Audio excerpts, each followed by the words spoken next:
Así que bienvenido y adelante. Muy bien, bueno, muchas gracias, Eda. Gracias a todos por estar ahí del otro lado en este difícil momento que nos ha tocado vivir a toda la humanidad. Antes que nada agradecer al Consejo Federal, por supuesto, y agradecer a todos los organizadores, a todos los jóvenes escribanos que están poniéndole el hombro para estas capacitaciones, Juan, Ezequiel, Eda, Laura, realmente han hecho un trabajo espléndido. Para no tomar mucho tiempo, vamos a empezar rápidamente. Me parece muy bien estas capacitaciones que se están haciendo, cortas, y celebro también, por ejemplo, la que hizo el Colegio de Escribanos de la Provincia de Buenos Aires, esas capacitaciones en 5 o 10 minutos, realmente eran muy, muy útiles y provechosas porque se trataba siempre lo medular de cada figura y nos refrescaba a todos los conocimientos. Realmente estuvieron muy buenos y felicito a su presidente por eso, a Ignacio. Vamos a hablar de condominio, en general, algo de partición, a ver lo que nos da el tiempo, porque es un tema largo. El condominio es una figura muy, muy antigua, ya la tenemos de muchísimos años en vigencia. Basta decir que ya el derecho romano trató en extenso el tema del condominio y nos dejó un legado muy importante a ese respecto.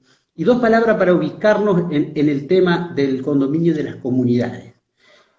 Ustedes van a ver que a lo largo de toda la codificación en el mundo hay dos sistemas que prevalecieron, que era el denominado sistema romano y el sistema germánico. Fíjense que no digo sistema alemán, sino germánico, porque es mucho anterior. Que se diferenciaban básicamente por dos o tres aspectos fundamentales que lo hacían totalmente distinto. En primer lugar, el condominio tal cual lo regularon los romanos, con algunos cambios que fue teniendo a medida que iba avanzando su derecho, era prácticamente un condominio individualista, donde se respetaba a ultranza el derecho de cada uno de los condominios, por eso que ellos idearon y crearon lo que es la cuota parte.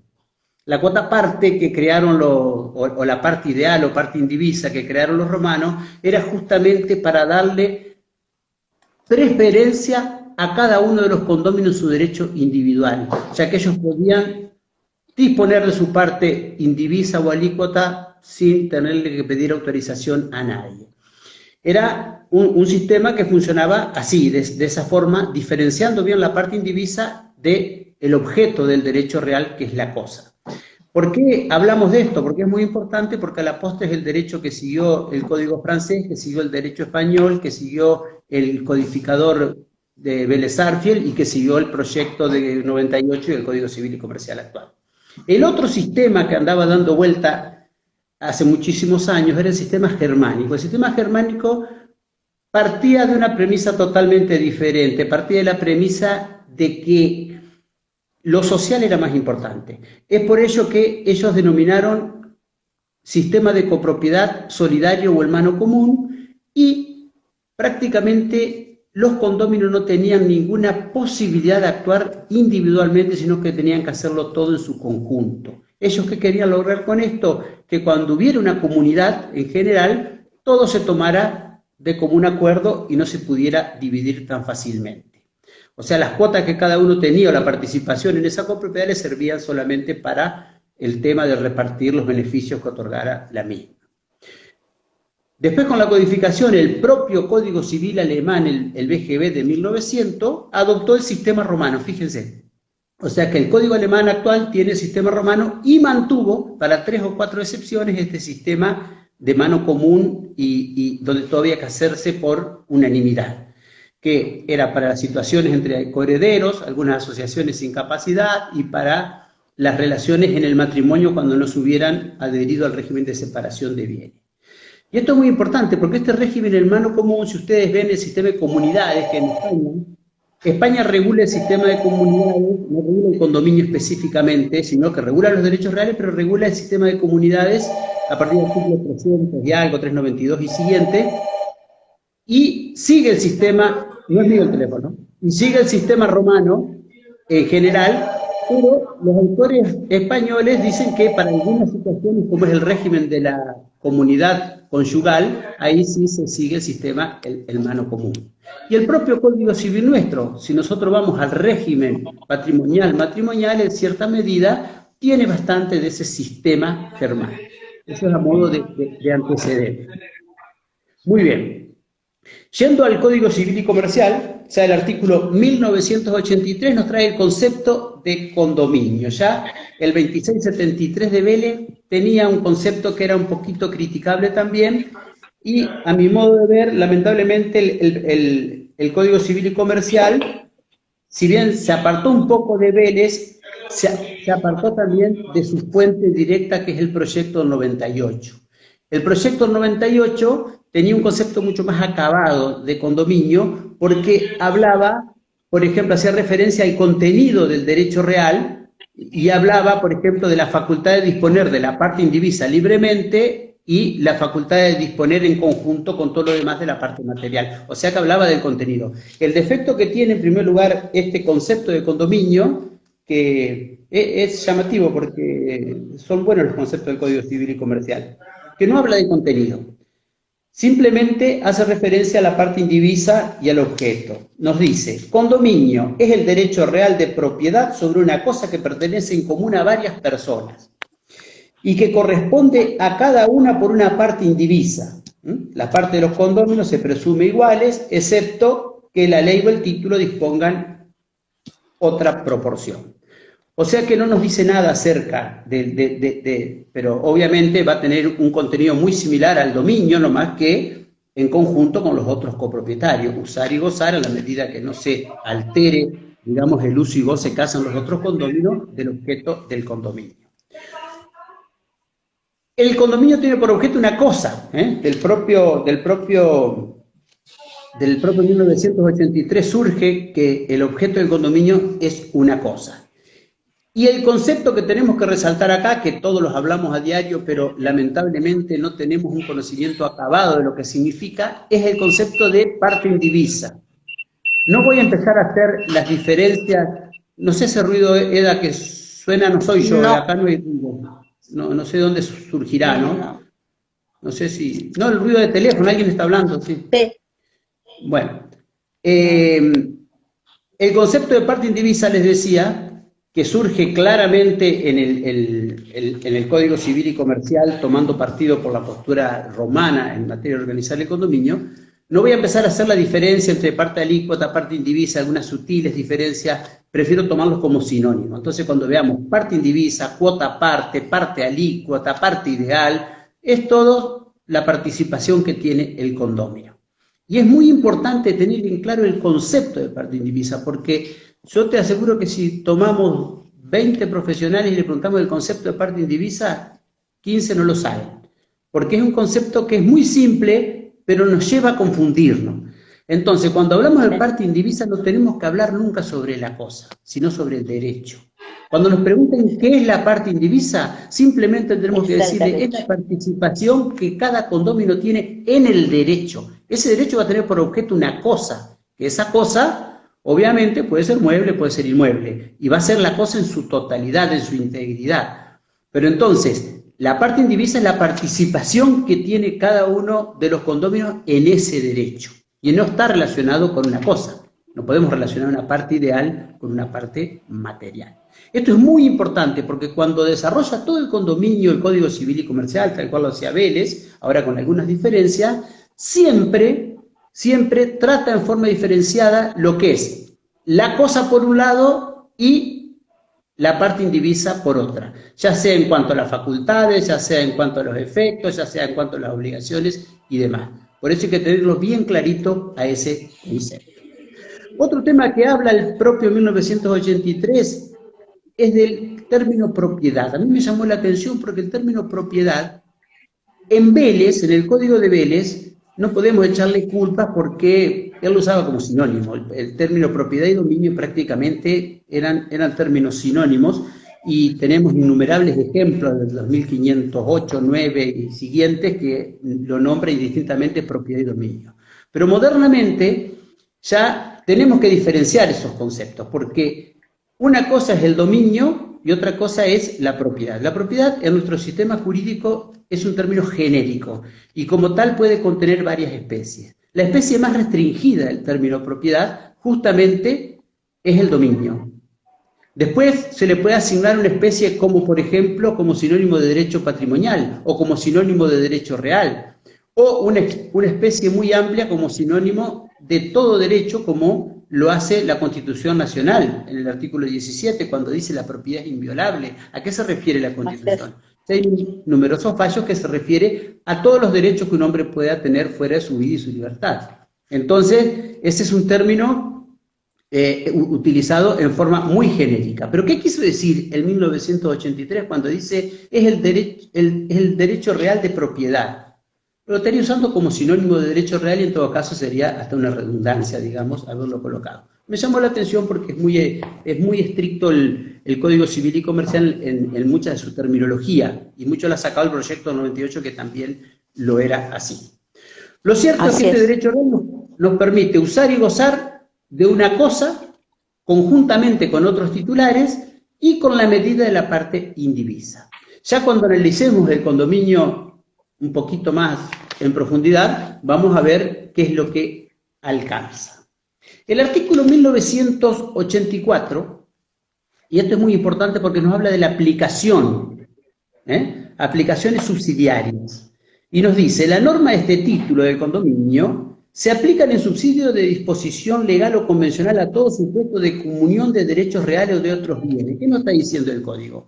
Que estas normas del condominio se le van a aplicar a otras comunidades en cuanto sean compatibles, como por ejemplo la comunidad hereditaria, la comunidad de gananciales, lo que era la vieja sociedad conyugal, y otras relaciones de comunidad. Así como al condominio se le aplica la norma de la partición de la herencia para la división. Y algo que es muy importante en esto de la aplicación subsidiaria, que también nos dice en el último renglón del 1984, que las normas que regulan el dominio se aplican subsidiariamente a este título. O sea que todas las normas del dominio que sean compatibles se aplican. Ojo con eso a los notarios, que tenemos que tener en cuenta que vemos muchos errores por ahí. ¿Cuáles son estas normas que le aplicaríamos? Entre otras que trae el dominio. Como por ejemplo la perpetuidad, ahí no tenemos inconveniente, el condominio es un derecho real perpetuo. La norma de la exclusividad del dominio, ¿se le aplica? Y en principio no, porque acá hay pluralidad de titulares. Pero sí se le aplica la última parte del artículo 1943, me parece que, cuando habla de la exclusividad, que dice, el dominio es exclusivo, eso no se aplica, pero sí se le aplica esta parte. Esto es lo que yo quiero resaltar y que lo tengan en cuenta. Quien adquiere la cosa por un título no puede en adelante adquirirla por otro, si no es por lo que le falta al título. O sea, esta norma también se le aplica al condominio. Y acá hay que tener siempre mucho cuidado. Cuando yo adquirí un derecho real por una causa título, acto jurídico, por el cual se logra la transmisión del derecho de propiedad conjuntamente con el modo, no le puedo meter arriba otra causa, no le puedo agregar otra causa. La causa que vale es la primera. Entonces, si yo adquirí un derecho de dominio, de condominio, por donación, no puedo meter una compraventa arriba, porque no tiene ningún valor. Es totalmente nula. Entonces, lo que va a valer siempre es la primer causa. A lo sumo tendré que distractar y arreglar eso si quiero cambiar de causa. Pero nunca puedo agregar más causas, como vemos a menudo que se hace. También se le aplican, por supuesto, todas las normas, como en esta aplicación subsidiaria, como por ejemplo la adquisición de un condominio imperfecto, digamos revocable, cuando es adquirido, por ejemplo, a título gratuito y demás. Entonces, que no es tema de esta clase, pero esas normas también se le aplican todo el condominio. Después, más adelante, si nos da el tiempo, vamos a hacer alguna referencia a la renuncia del condominio a su derecho, que con el Código Nuevo acrecen los otros, a ver esta renuncia qué efecto tiene y hasta dónde llega. Perfecto. Siguiendo con el orden metodológico, vamos a hablar de la naturaleza jurídica. Ya no hay duda que es un derecho real autónomo, de lo que se discutió con el Código de Vélez, porque en el Código de Vélez, el 2503, cuando enumeraba los derechos reales, en el mismo renglón decía dominio y condominio. Algunos discutían si era un derecho real que no tenía autonomía y demás. Ya eso pasó de largo, porque hoy con el Código Civil y Comercial no tenemos ninguna duda que es un derecho real autónomo. y como tal se constituye por todos los modos originarios y derivados que se adquieren todos los derechos reales, a más de las causas de adquisición legal. Justamente en el condominio tenemos un par de causas de adquisición legal, como son, por ejemplo, el condominio de indivisión perdurable sobre muros, fosos y cercos, y el condominio de los accesorios indispensables de otros inmuebles. Después se le aplican todos los modos originarios y derivados y los títulos de adquirir el dominio a este derecho real. Muy bien. Vamos a hablar de algo que no sé si es una novedad para nada, pero porque ya estaba o mal tratado en el Código de Deberes o estaba en la jurisprudencia y en la doctrina, lo que es el uso y goce de la cosa común y los convenios de uso y goce que trata sobre todo el artículo 1986 y 1987. Cada condominio, dice 1987, pueden convenir el uso y goce alternado de la cosa común que se ejercite de manera exclusiva y excluyente sobre determinadas partes materiales.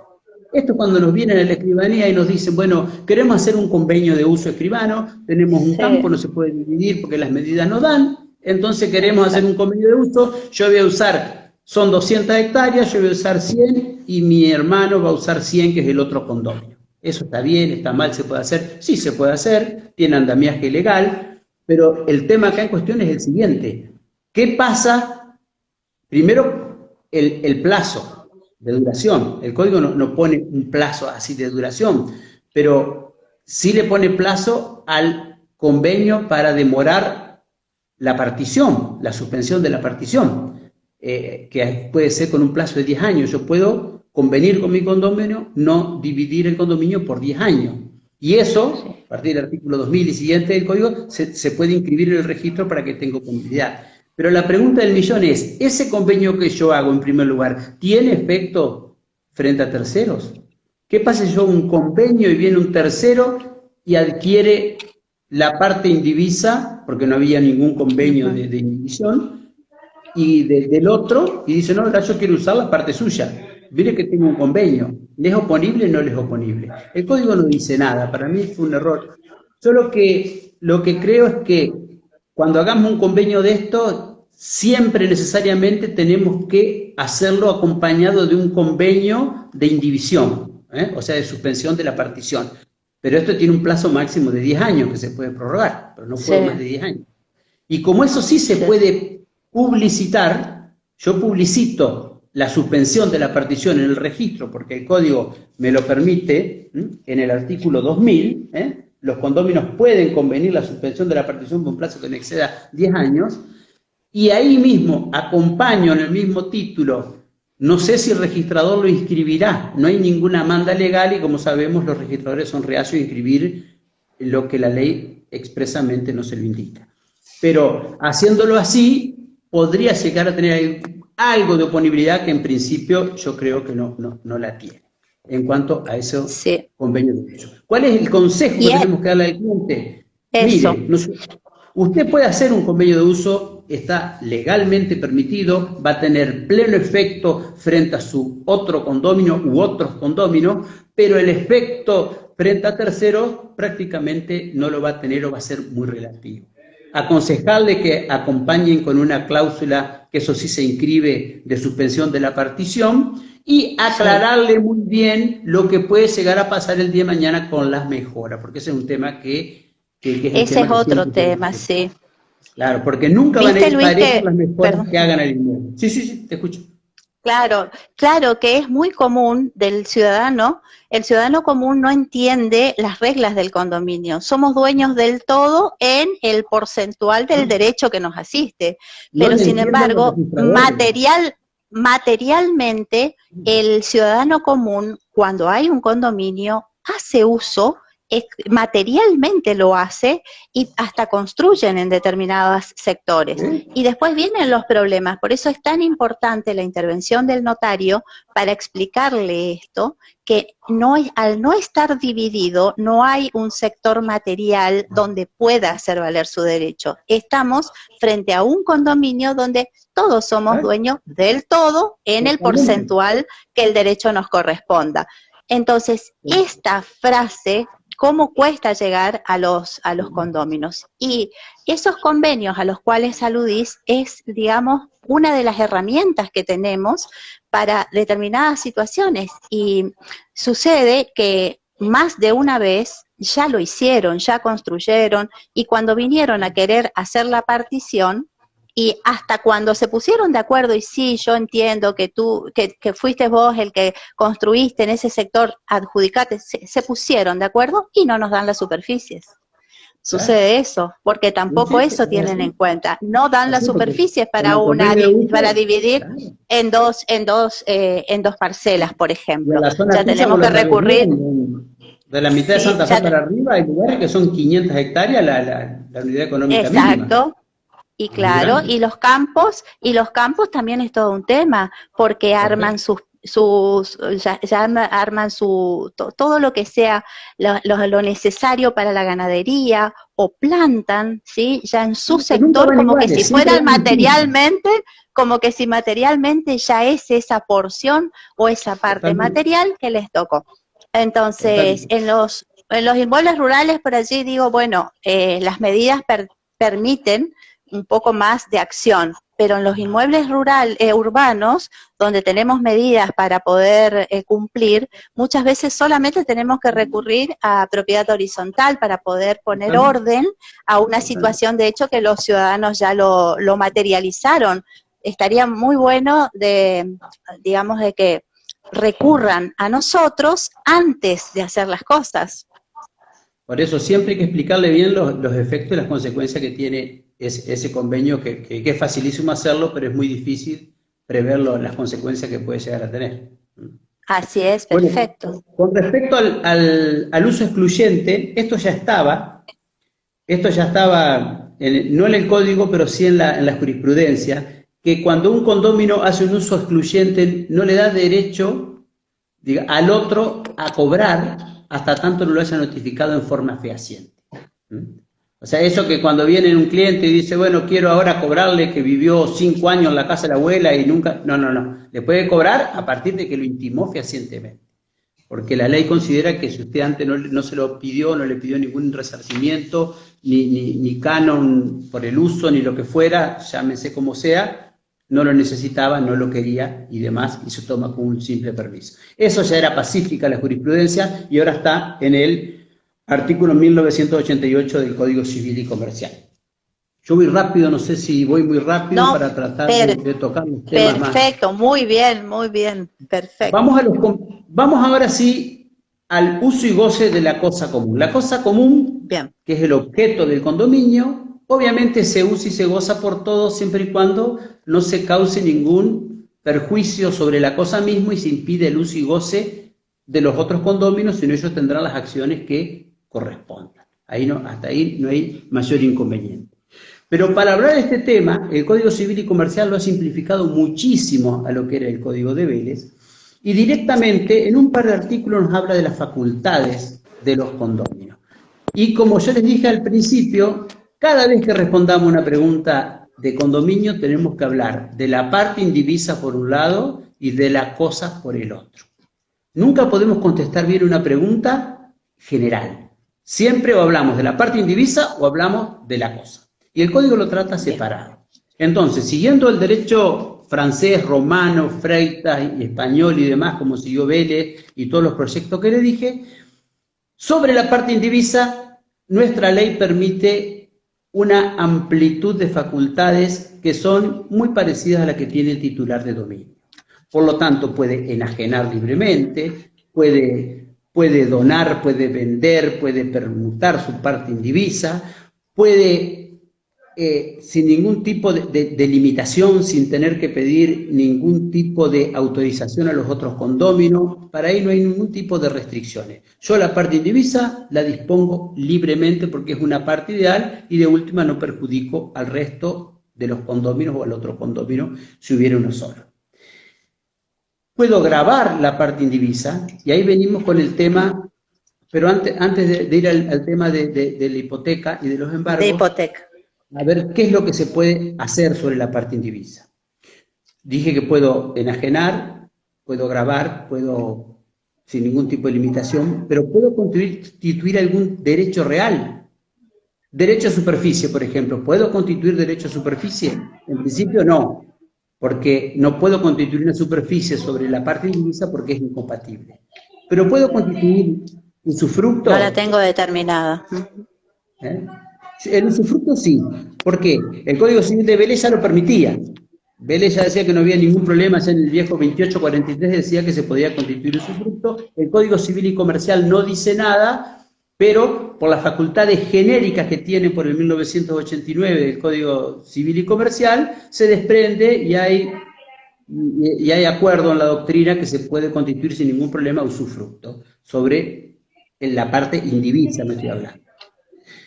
Uso y habitación parecería que sí, aquí la doctrina se divide, que no vamos a hablar de analizar las distintas posturas por una cuestión de tiempo. Algunos dicen que no, porque iría contra la esencia misma del uso y de la habitación. Otros dicen que sí, como por ejemplo Alterini y demás, dicen que sí, porque el propio concepto del derecho de uso habla de partes indivisas.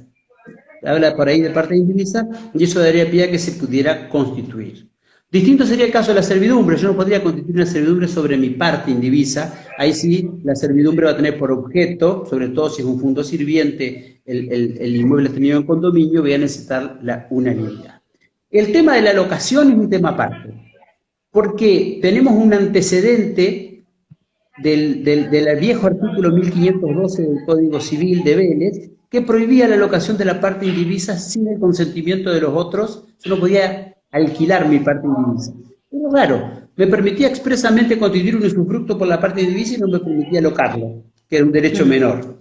O sea, eso estaba prohibido tanto en la parte de la locación como en la parte del usufructo. Pero el Código Civil y Comercial ha sacado esa prohibición y ahora también es conteste también la doctrina que se puede constituir un derecho de locación sobre la parte. Yo puedo locar mi parte indivisa así como la puedo dar en usufructo. O sea que ahí no habría mayor inconveniente.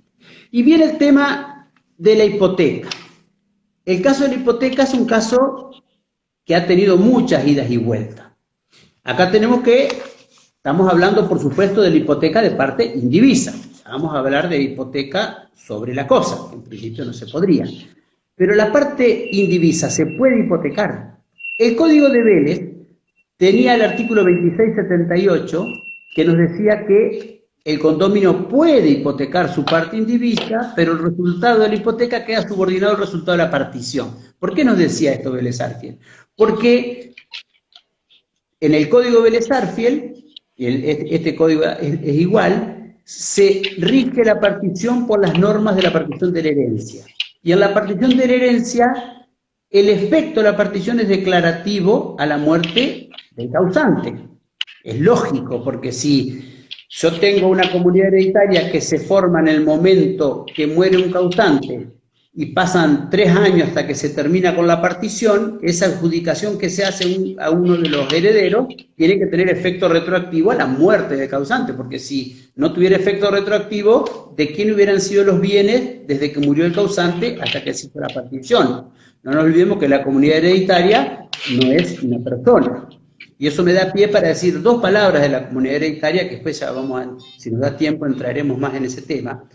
La comunidad hereditaria es una institución del derecho sucesorio que está regulada como tal en diferentes normas y que nace cuando muere una persona y deja más de un heredero y bienes. Entonces, no tratemos a la comunidad hereditaria como una persona porque no lo es.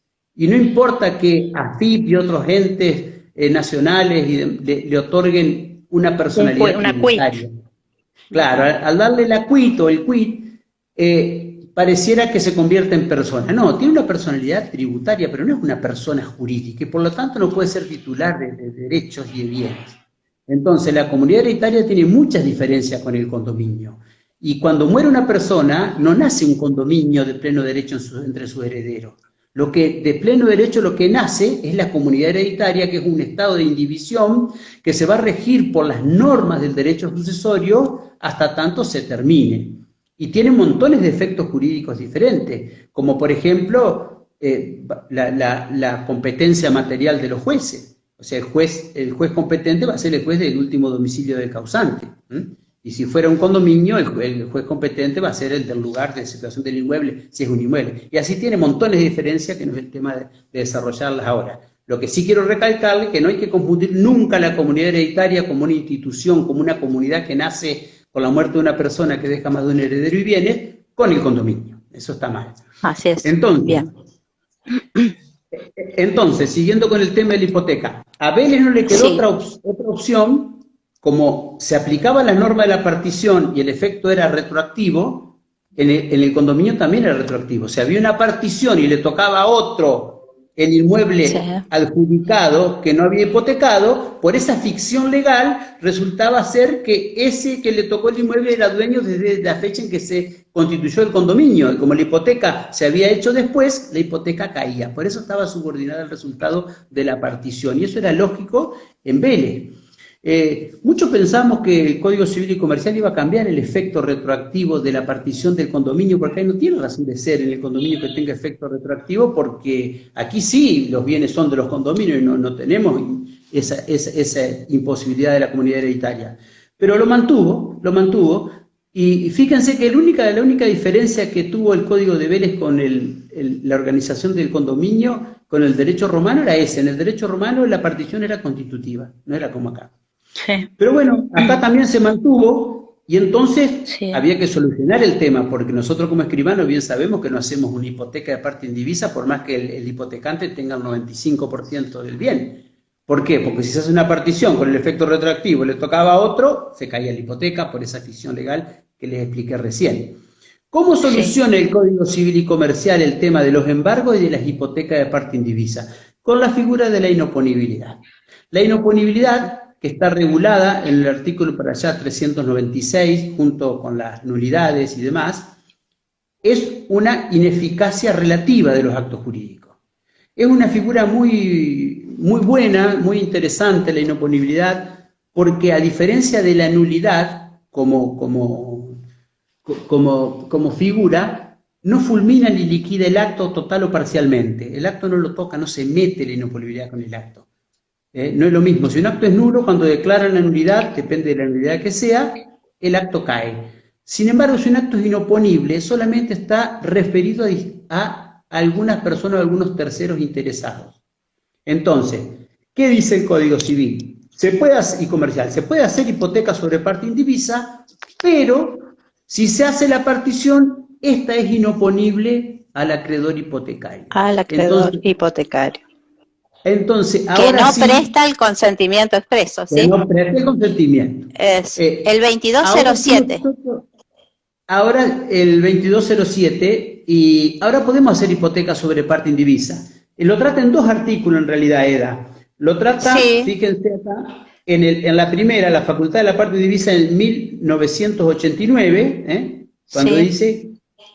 dice, cada condominio puede enajenar y gravar la cosa en la medida de la parte indivisa sin el asentimiento de los restantes condóminos. Los acreedores pueden embargarla y ejecutarla sin esperar el resultado de la partición, que él es inoponible. El otro artículo que nombraste vos, el 2207, acá tenemos otro temita que está hablando supuestamente de la hipoteca de parte indivisa, 2207. Que acá tuvo, a mi modo de ver, un pequeño error que puede llegar a causar algún problemita. Que dice, el condominio puede hipotecar la cosa sobre parte indivisa y el acreedor hipotecario puede ejecutar la parte indivisa sin esperar el resultado de la partición. Mientras subsista la hipoteca, la partición extrajudicial del condominio es inoponible al acreedor hipotecario que no preste el consentimiento. Parecería que son iguales los artículos, pero si nos fijamos bien, dice, el resultado, dice, mientras subsista esta hipoteca, la partición extrajudicial. El 2207 se refiere a la partición extrajudicial, no dice nada de la partición judicial. Entonces, algunos por ahí dicen que si la partición se hace judicial, eso podría ser oponible al acreedor hipotecario. Esto va a causar un poquito de ruido en las hipotecas de parte indivisa. Pero bueno, tratemos de hacerlas porque me parece que son buenas y a veces son inmuebles muy valiosos, que se tiene un porcentaje interesante y se pueden hipotecar y se pueden incluir en el comercio estos bienes y solucionar un montón de inconvenientes. O sea que como mensaje hoy hay que dejar que la hipoteca de parte indivisa es perfectamente realizable y no tiene los riesgos que tenía en el Código de Vélez. Muy bien. Gracias. Este mismo artículo que estuvimos viendo recién, que ya se me fue el código, condominio, por acá, que estamos analizando de las facultades sobre la parte indivisa, en el último renglón dice que la renuncia del condómino a su parte acrece a los otros condóminos. Esta era toda una gran discusión en el Código de Vélez, porque en el Código de Vélez, ¿qué pasaba con la renuncia? Renunciaba a alguien a quien acrecía a los otros, no era claro el Código de Vélez. Ahora no tenemos ninguna duda, siguiendo todo lo que se decía en doctrina y demás, que la renuncia a la parte indivisa acrece a los otros. Pero ¿qué hay que hacer? Porque yo ya he visto y he tenido muchas consultas por ahí de colegas y demás. Eso es algo que tenemos que tratar nosotros también de dejar de lado, no utilizar la figura para lo cual no están hechos. O sea, si es una renuncia a la parte indivisa, tenemos que tratar como una abdicación o una renuncia a la parte indivisa y no una forma de hacerle la transferencia de la parte indivisa para que le quede a los otros condóminos, claro, darle dinero por abajo y no pagar impuesto de sello, porque es una renuncia y porque es demás y todo. Ojo con eso. Quiero ser claro en este sentido. Porque si nosotros vemos la renuncia del 944 y siguiente del Código Civil y Comercial, es una abdicación, un abandono a un derecho patrimonial en general. En este caso es una renuncia de un derecho real. Pero en general se puede abdicar de cualquier derecho real. No hay duda que es un acto unilateral. Y no hay duda que es gratuito. Porque por más que nos hablen de renuncias onerosas, la esencia misma de este acto unilateral, donación, es un acto gratuito. Entonces, ojo que por ahí no se llegue a teñir este acto gratuito con todos los problemas que tienen los actos gratuitos. Nosotros conocemos, colación, revocación y demás. Por eso que hay que ser muy, muy cuidadoso. Porque si hay onerosidad, ya lo decía el viejo Llambía en su momento y lo dice el Código, en algunos lugares, si hay onerosidad, de última, hay que aplicarle las normas de los contratos de que se trata. Si yo renuncio porque me dan 1.000.000 de pesos, obviamente va a ser una compra de parte indivisa. Entonces hay que tener en cuenta, siempre cuando utilizamos la figura, cómo la utilizamos y darle el fin que tienen, porque no vale que yo utilice el nombre de una figura para darle el sentido que me conviene. Eso está mal. Entonces, ojo con eso. Claro, la redacción que tenemos que tener en cuenta dentro de nuestra escritura, ¿no es cierto? Claro, porque aparte, vamos a hablar un poquito de la renuncia, porque la renuncia, ¿qué forma le damos? El Código no dice nada. En principio la renuncia la puede hacer de la forma que yo quiera. Lo que nos habla el Código por ahí, en el 1907, es del abandono de las cosas. Pero que podríamos equipararlo a una renuncia. Pero la renuncia de los derechos reales, acá es distinto porque la renuncia se acepta. La renuncia en general tratada en la parte de las obligaciones, del 944 y siguiente, va a tener efecto cuando el beneficiario de esa renuncia, de ese derecho que se renuncie, lo acepta. Hasta ese momento yo puedo retractarme de la renuncia. Es como una oferta. Entonces, por más que es un acto unilateral, no es. Yo puedo retractarme hasta que el otro no haya aceptado esa renuncia. Pero distinto es en la renuncia del condominio, porque el condominio ya no se necesita aceptación porque la renuncia del Código dice que favorece directamente a los otros condóminos.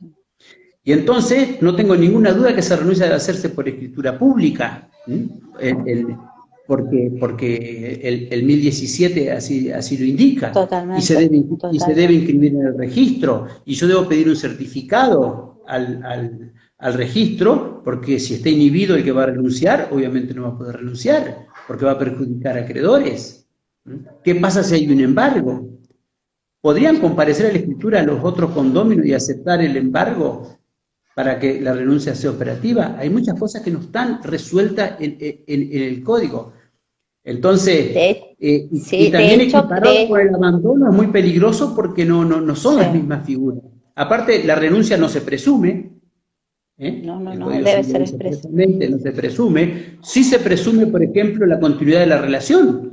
en los derechos reales. Yo soy titular de un derecho real de condominio, la presunción que tengo no es que lo abandoné, sino que presumo, se presume que yo continúo la relación posesoria con la cosa y el derecho que tengo en. O sea que es complicado. ¿Se necesita sentimiento para hacer la renuncia? Y por supuesto que sí, si es un derecho, un condominio que se adquirió ganancial. Es un derecho real, por supuesto, como libre disposición de bienes, también artículo 23 de la ley 17.801, por ejemplo. Hay que pedir certificado. Tiene que tener la libre disposición de sus bienes, exacto. Por eso sí, perdón. ¿Sí? Por eso estamos a 51 minutos. O sea, nos quedan... la introducción, vamos a tener que, no sé... Bueno, vamos a cortar y después vamos a seguir, pero vamos hasta donde llegamos. Bueno, vamos hasta donde lleguemos nomás. Bueno, así después nos despedimos. Bueno, sobre seguimos todo el régimen de administración, digamos, sobre la parte indivisa. Como vemos, son muy amplias las facultades. Sobre la parte materialmente determinada, sobre la cosa en general, vemos que es totalmente la inversa. Todas las facultades son totalmente restringidas y el condómino tiene que hacer todo de común acuerdo con los demás. Eso no quiere decir que el condómino no pueda hacer absolutamente nada. Puede hacer muchas cosas. Pero ojo, muchas de las cosas que hace se la pueden impedir el resto si cambia la materialidad de la cosa o impide la posesión pacífica por parte de todos, o directamente si hace cosas beneficiosas, si no entran dentro de la categoría de necesarias, de mejoras necesarias o gastos necesarios de mantenimiento, puede ser que no las pueda reembolsar, que las tenga que soportar él. O sea que, ¿cuál es el esquema? Todas las mejoras que yo quiero hacer que sean útiles, bienvenidas sean, las podré hacer, pero va a ser muy difícil que las pueda reembolsar, que yo pueda solicitar el reembolso. Sí, las mejoras necesarias y los gastos necesarios, sobre todo para el mantenimiento de la cosa. No hay ninguna duda que incluso el Código Civil y Comercial nos dice que a partir del momento que yo hago el gasto de esa mejora necesaria o gasto necesario, a partir de ahí tengo derecho incluso hasta a cobrar intereses. Pero por eso hay que recomendar que seamos muy cautos con las mejoras que hagamos sobre la cosa en general. Y las facultades jurídicas, por supuesto que no puedo ni enajenar, ni grabar, ni locar, todas esos contratos son nulos porque necesito la unanimidad. Si hay unanimidad, puedo hacer cualquier cosa. Muy perfecto. Bien. Vamos a hablar de la partición, a ver si llegamos un poquito y después seguimos en todo caso con el tema de la partición. Sí, faltan 6 minutos, 6 minutos faltan. Seguimos y después... ¿Qué es la partición? Bien. La partición. La partición me duda que es un modo, digamos, típico de extinguir el derecho real de condominio, aparte de la extinción del derecho de condominio por todos los medios que se extinguen los derechos reales, desaparición de la cosa, por todos los que conocemos. La partición es el modo típico de extinción del condominio. Y acá tenemos una remisión directa del Código Civil y Comercial a la parte de las sucesiones. El artículo 1996 remite, y voy a buscar, al 2663 del Código, 2363 del Código Civil y Comercial, que es la partición de las herencias. A partir del título partición se le aplican las mismas normas. Y ahí vemos algo que ya sabemos nosotros, que la partición puede ser judicial o extrajudicial. La partición va a ser judicial o privada, el artículo 2369, extrajudicial o privada. Si todos los copartícipes están presentes, son plenamente capaces, la partición puede hacerse en la forma y por el acto que por unanimidad juzguen conveniente. La partición puede ser total o parcial. Y por el contrario, el 2371 nos dice cuándo debe ser judicial. La partición debe ser judicial si hay copartícipes incapaces con capacidad restringida o ausentes, terceros fundándose en interés legítimo se oponen a que la partición sea privada, o los copartícipes son plenamente capaces y no acuerdan en hacer la partición privadamente. Y ahí nos surge una tercera forma, que ya estaba prevista en el viejo Código de Vélez, el 1184, que era la partición hecha en forma privada y llevada a homologar judicialmente. Que esa ahora no está acá, pero de última también se podría llegar a hacer. Muy bien. El tema de la partición privada no hay ningún inconveniente, simplemente tenemos que ver que sean mayores, que sean capaces y demás. Mayores, capaces, exacto. Mayores y capaces, que estén todos presentes y que haya unanimidad. Esos son los requisitos. Lo que pasa es que acá Exacto. tenemos que hablar de un tema que es antipático para muchos, que es el tema del juicio sucesorio y demás. Que ¿qué pasa? ¿Cuándo podemos actuar? ¿Cuándo podemos empezar a actuar nosotros? Y eso va a depender mucho de las jurisdicciones locales. Yo les puedo asegurar que cada jurisdicción local tiene un librito distinto para este tema. Si bien algunas se parecen, pero es así. El Código de Vélez no hablaba de juicio sucesorio, declaratorio, heredero y demás, y el Código Civil y Comercial sí habla de declaratorio y heredero. O sea que, en línea general, vamos a necesitar, para hacer una partición privada, válida, y que se pueda inscribir y que sea oponible y demás, vamos a necesitar una declaratoria de heredero. Eso como requisito de mínimo en todas las jurisdicciones. Básico. Que usted diga quiénes son los herederos. Después viene el tema donde varía para hacer la partición extrajudicial, si necesitamos que el inventario sea judicial o no sea judicial, si alcanza con denuncia de bienes, no alcanza con denuncia de bienes, si bien este no es un tema de condominio, pero vale la pena tocarlo que sea un poquitito. También hay cambios en diferentes provincias. Muchas exigen el inventario que sea judicial, por más que por técnicos registrales, por distintos medios, se requiere que ese inventario se haga judicialmente y que esté aprobado o una denuncia de bienes. Otras jurisdicciones exigen la inscripción de la declaratoria de heredero. Si bien, como bien dijo Moreira, que tuvo muy buena su charla, lo felicito de acá, que lo escuché, Javier decía muy bien el tema que cada vez los registros inscriben menos las declaratorias de heredero, y está bien que así sea, pero hay muchas jurisdicciones que lo siguen inscribiendo y con efectos diferentes. Y esos efectos diferentes por ahí nos dan muchos dolores de cabeza, por ahí cuando actuamos sobre inmuebles de otras jurisdicciones que no sabemos bien cómo es el procedimiento.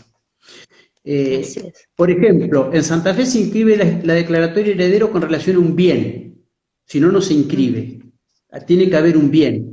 Pero, por ejemplo, ahí, fíjense que tienen algo que es muy particular, que yo no lo he visto en muchos lugares más.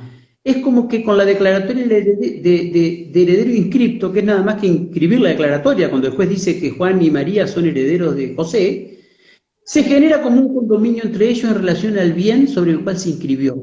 Y ya quedan habilitados para transferir la parte indivisa como que si fueran condóminos. Eso es una barbaridad. Eso está mal porque no ha habido partición. La inscripción de la declaratoria no es la partición, que es lo que pone fin a esa comunidad hereditaria. ¿Cómo un notario va a transferir una parte indivisa si lo único que tiene es una declaratoria inscripta? Pero bueno, en otros países eso no pasa, pero... Luis, vamos a cortar y continuamos en segundo. No te vayas, quédate allí. Yo te vuelvo a mandar la invitación, ¿sí? Bueno, me quedo hasta acá, luego. firme. Volvemos, quedémonos ahí que ya volvemos. Ya volvemos. Gracias.